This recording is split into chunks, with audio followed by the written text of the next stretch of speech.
Dios los bendiga. Es raro estar viendo un puntico verde en una pantalla y no las caras de ustedes. Pero bueno, me alegro mucho que tengamos herramientas que nos ayuden a poder comunicarnos pues en estos tiempos tan locos en los que estamos viviendo. El día de hoy estaremos compartiendo sobre el Salmo 46 y porque este salmo tiene mucha relevancia con los tiempos en los que estamos viviendo ahora. Y esto me hace recordar la historia de Ana Frank. Cuando estaba creciendo, Ana Frank fue una de mis heroínas, uno de mis libros favoritos.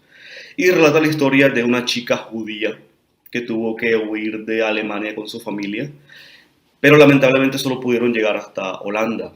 Y una vez en Holanda se dieron cuenta que bueno, los nazis estaban a punto de atraparlos y tuvieron que ocultarse por un tiempo, más o menos unos 2 años de su vida, ocultos y sin poder salir.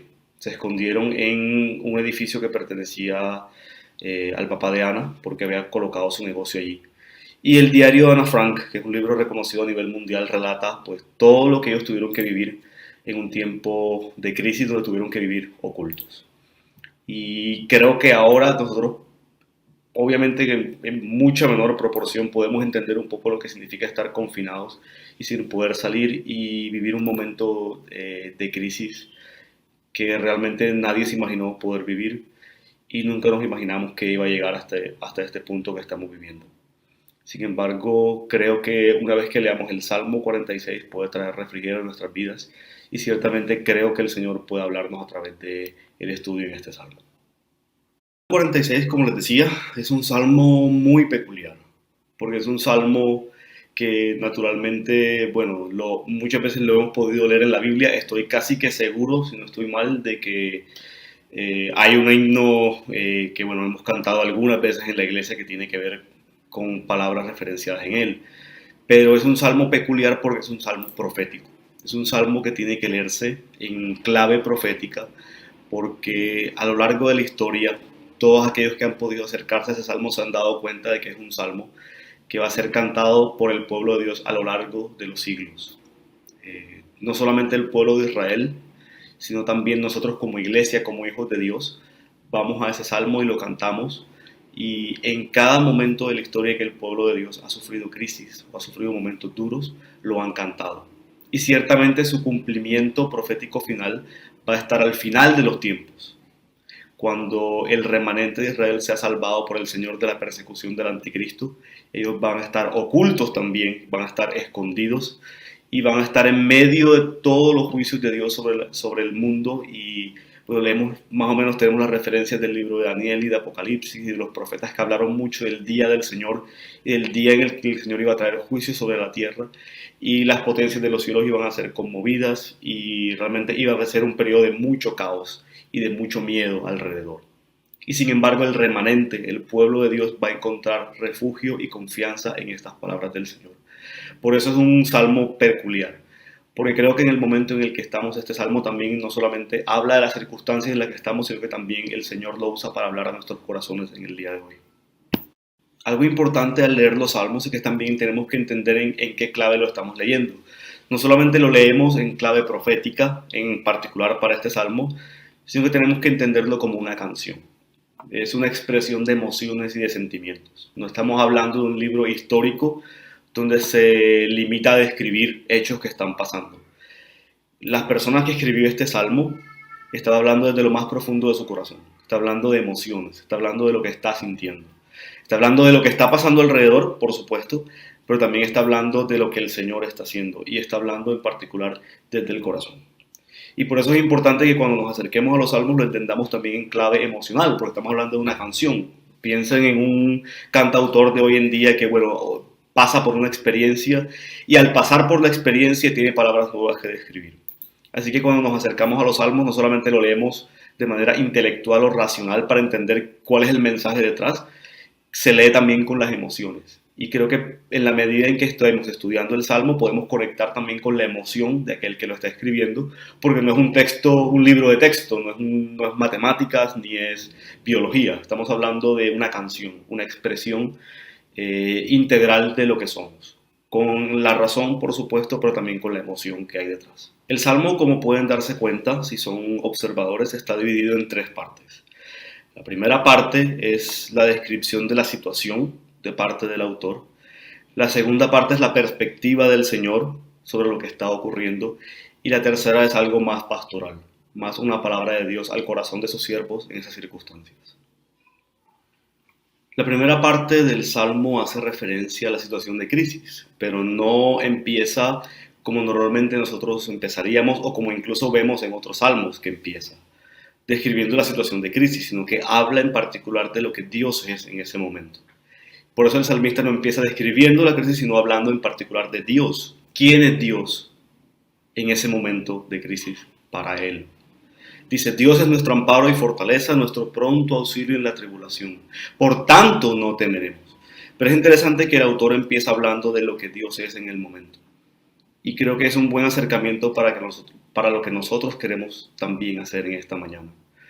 Todos podemos describir perfectamente la crisis, pero el creyente en este salmo es invitado a pensar en lo que Dios es en medio de la crisis. No arrancamos desde la crisis, arrancamos desde nuestro fundamento que es el Señor. ¿Quién es Dios para ti en este momento de crisis? ¿Quién crees que es Dios para ti? ¿El Dios proveedor? ¿El Dios sanador? ¿El Dios que calma las tormentas? ¿El Dios que está en medio de las tormentas? Para el autor, en medio de la crisis, Dios era su pronto auxilio. No es un auxilio que está lejos. No es el auxilio que uno dice, bueno, auxilio, y resulta que está a kilómetros de distancia. La palabra que el autor está usando aquí es pronto auxilio, amparo, fortaleza, pero me gusta la palabra pronto, porque pronto es ya, está cercano. No es un Dios que está lejos en medio de las circunstancias, sino que está cercano en lo que estamos viviendo. Es un pronto auxilio. Y ojalá que en la medida en que estamos viviendo esta situación de crisis, nosotros también podamos sentir que Dios está interesado en ser cercano. Y ojalá que a medida que vamos caminando en medio de la prueba también podamos decir, ¿sabes qué, Señor? Gracias porque estás pronto. No solamente eres auxilio y eres fortaleza, sino que estás pronto para ayudarnos también. Y describe todo lo que está pasando también. Y creo que una de las cosas que más se refuerza en la palabra, a lo largo de la palabra, es no temer. Creo que el texto bíblico más repetido a lo largo de toda la Biblia es no teman, no teman, no teman, no teman. Y se habla una y otra vez. Y la razón por la que no tenemos es porque Dios está cerca y está pronto de nosotros. Es nuestro pronto auxilio. Por tanto, no temeremos, aunque pase lo que tenga que pasar. Si ustedes miran, el autor está hablando de montañas y habla de montes y de montañas y habla de que las montañas se traspasan al corazón del mar.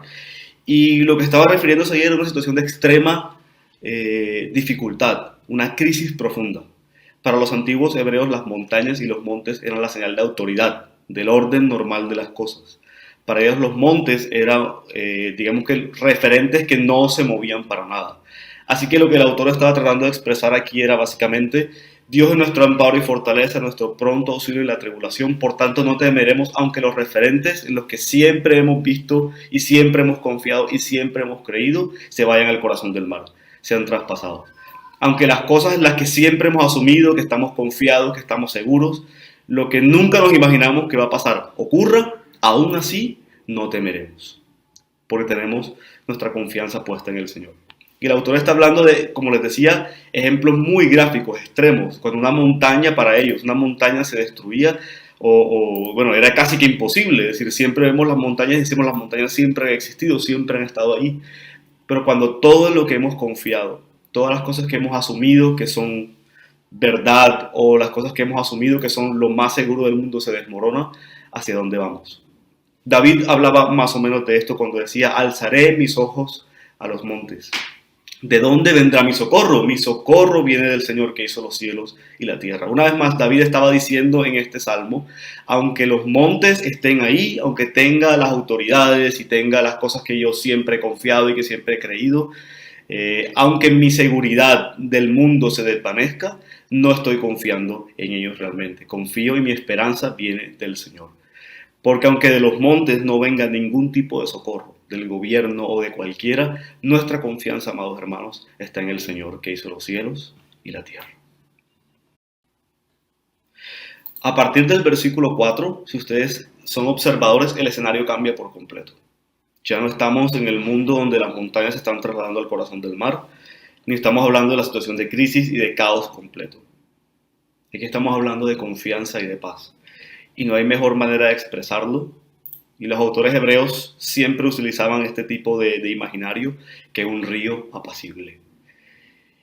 Y es porque el salmista nos está trasladando, más allá de la situación de crisis, nos está trasladando a la perspectiva del Señor. Bueno, si nosotros estamos enfrentando esto y estamos confiando en el Señor, ¿cómo el Señor lo está viendo desde su trono? Y la mejor manera que se le ocurrió al salmista, inspirado por el Espíritu Santo naturalmente, fue hablar de un río apacible, un río donde todo es calma y donde todo es paz. Y fíjense que habla del río, sus corrientes, habla de alegría, habla de que Dios está en medio de ella, no será conmovida, habla de confianza y seguridad absoluta. Y amados hermanos, es lo que el Señor quiere que experimentemos al leer este salmo y entrar en su presencia. En la Biblia habla mucho sobre la presencia de Dios y cómo es el refugio perfecto del creyente en medio de las circunstancias. No es escapismo, no es estar diciendo que todo está bien y todo está bien y de algún modo ser negacionista de la realidad, para nada. De hecho, el salmista, como les decía, arranca precisamente hablando de lo que está ocurriendo. Pero para el salmista hay algo mucho más allá y el Señor le muestra, lo lleva más allá de la crisis. Así como cuando uno está, no sé si han experimentado el tema de volar y bueno, cuando el piloto habla, señores pasajeros, vamos a entrar en una tormenta, pero no se preocupen, vamos a subir por encima de la tormenta y vamos a ver lo que está allá. Yo he tenido la oportunidad de estar volando y bueno, el piloto anuncia que va a haber una tormenta y uno ve alrededor las nubes y alcanza a ver los rayos en algunas ocasiones. Pero cuando nos remontamos hacia arriba, arriba está el sol brillando en todo su esplendor, a pesar de que muy abajo en las nubes esté ocurriendo una tormenta terrible. Y es más o menos lo que el autor de este salmo quiere expresar también, que a pesar de que el mundo esté en caos, que las circunstancias nos estén empujando a estar presionados y a estar estresados y angustiados, arriba, en la presencia de Dios, hay plenitud de gozo. En la presencia de Dios, el Señor está haciendo que para nosotros esté todo calmado, todo confiado. Si vamos a su presencia, podemos experimentar, incluso en medio de las circunstancias difíciles, gozo, paz, la calma. Un río que provee. El río en la antigüedad era señal de vida. Por donde pasara el río, no importa que pasaran desiertos alrededor, siempre había abundancia. Podías cosechar, podías comer, tenías pescados alrededor.